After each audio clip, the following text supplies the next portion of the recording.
Dice la lectura de la Torá en Éxodo 20:17.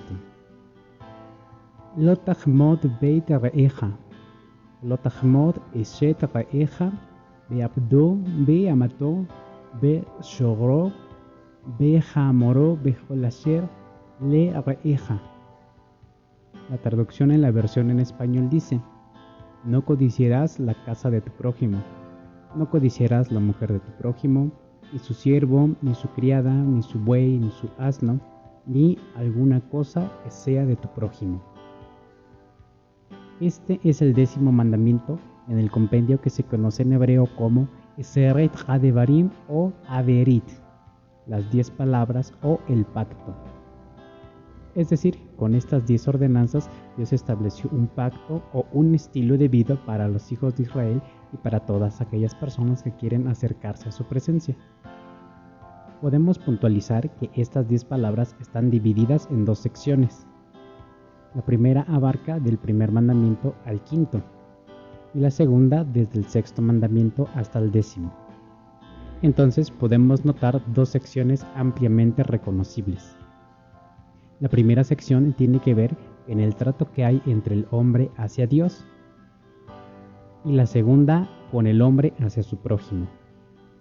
De ahí que en otra sección de la escritura podemos entender que hay 2 mandamientos principales: amarás a Dios y amarás a tu prójimo. En estos 2 mandamientos se resumen los 10 que hemos visto hasta aquí. En la primera sección podemos notar lo siguiente: hay 4 mandamientos que son prohibiciones fácticas, es decir, son prohibiciones directas, y el 5º mandamiento da el porqué de respetar esta prohibición. Por ejemplo, el primer mandamiento prohíbe tener otros dioses aparte del eterno nuestro Dios, y la razón la encontramos en el 5º mandamiento: porque Él hizo los cielos y la tierra. Entonces el 5º mandamiento se conoce como el mandamiento estribo para los anteriores 4. Es decir, el 5º mandamiento funciona como un pilar que sostiene los 4 anteriores. Los sostiene y también les da sentido. En la sección del trato del hombre hacia su prójimo, encontramos que el 10º mandamiento es también el pilar o el estribo que sostiene a los versos anteriores. A continuación analizaremos el 10º mandamiento. Podemos notar que hay 2 versiones distintas de este mismo mandamiento dentro de la Torá. La primera versión la encontramos en Éxodo 20:17 y la segunda en Deuteronomio 5:21. Podemos percibir que en el texto en español no hay ninguna diferencia. La traducción es la misma en ambos pasajes. Pero si analizamos el texto desde el sentido original, desde el idioma hebreo, nos daremos cuenta que hay una expresión que es diferente en estos 2 textos. Entonces nos podemos preguntar: ¿será acaso que la escritura presenta contradicciones en su contenido?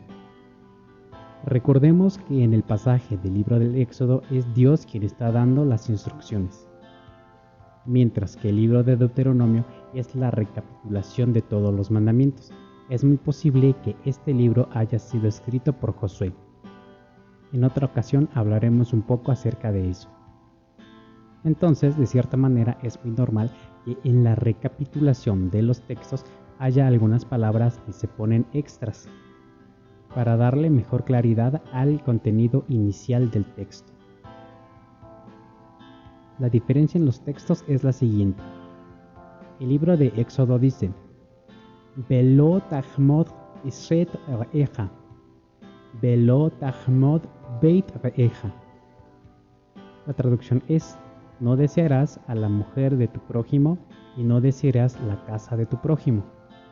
Mientras que en el libro de Deuteronomio se lee lo siguiente: Velo tachmod eshet re'eja, Velo tachbe beit re'eja. La diferencia la encontramos en la segunda frase: Velo titabe beit re'eja, aunque en el español se ha traducido de la misma forma. Analicemos la expresión no desearás. En el texto hebreo aparece como lo tachmod.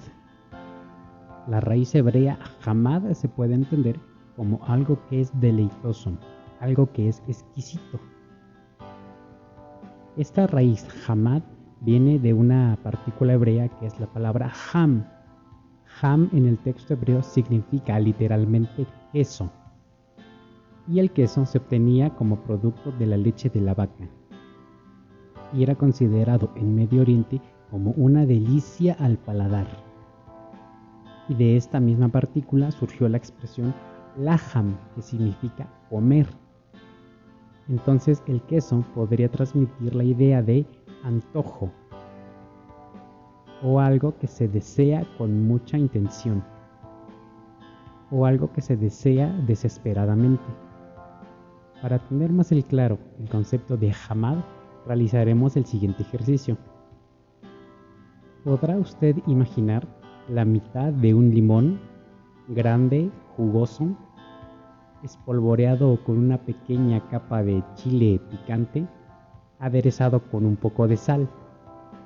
La reacción inmediata que tenemos en nuestras glándulas salivales se llama hamad. Hamad se entiende entonces como codiciar algo que es gustoso al paladar. Y esta palabra hamad la encontramos en el texto de Génesis capítulo 2 verso 9. Había también hecho producir el eterno Dios de la tierra todo árbol deseable a la vista y bueno para comer, el árbol de la vida en medio del huerto y el árbol de la ciencia del bien y del mal. Entonces regresamos al texto de Éxodo capítulo 20 verso 17.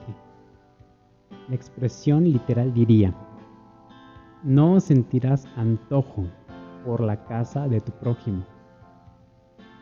Y en la siguiente sección el texto especifica que es la casa de su prójimo. El concepto de beit en el texto hebreo representa no solamente la tienda, sino también todo lo que está adentro. Es decir, la mujer, el siervo, la criada, el buey, el asno y todas las cosas que son del prójimo. Es necesario considerar también la expresión que tenemos en Deuteronomio 5:21, pues aparece una variante textual. El texto dice: Velo tahmod iset re'eja, velo itarve beit re'eja. Lo primero que notamos es que las expresiones aparecen invertidas. Es decir, la palabra eshet, que es mujer, y beit, que es casa, está en un orden diferente respecto de Éxodo 20:17. También hay un verbo nuevo que aparece en esta expresión, itabeh. Este verbo también se ha traducido como deseo dentro del texto hebreo, pero analizaremos también su etimología. La expresión itabeh viene de una raíz hebrea que es la palabra abá. Abá se traduce literalmente como pasión o buscar ansiosamente y con desesperación.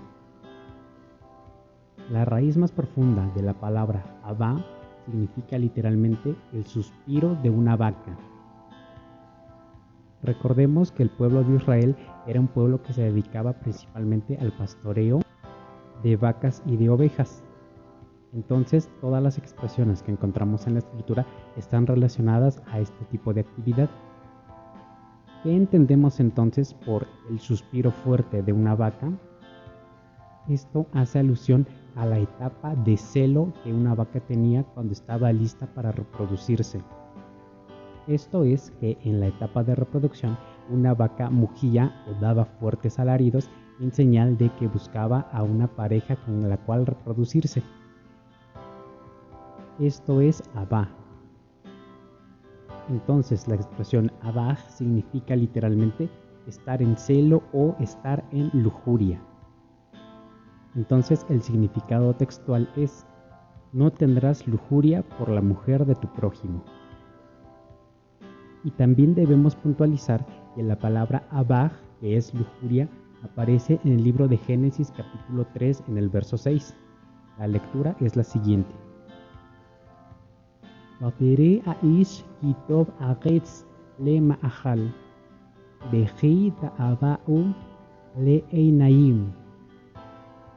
La traducción es: y vio la mujer que el árbol era bueno para comer y que era codiciable a los ojos. Es decir, estos textos nos muestran el proceso del pecado. Todo inicia cuando algo es deleitoso a los ojos, y cuando se desea con mucha intención de tomarlo, se vuelve un acto de lujuria.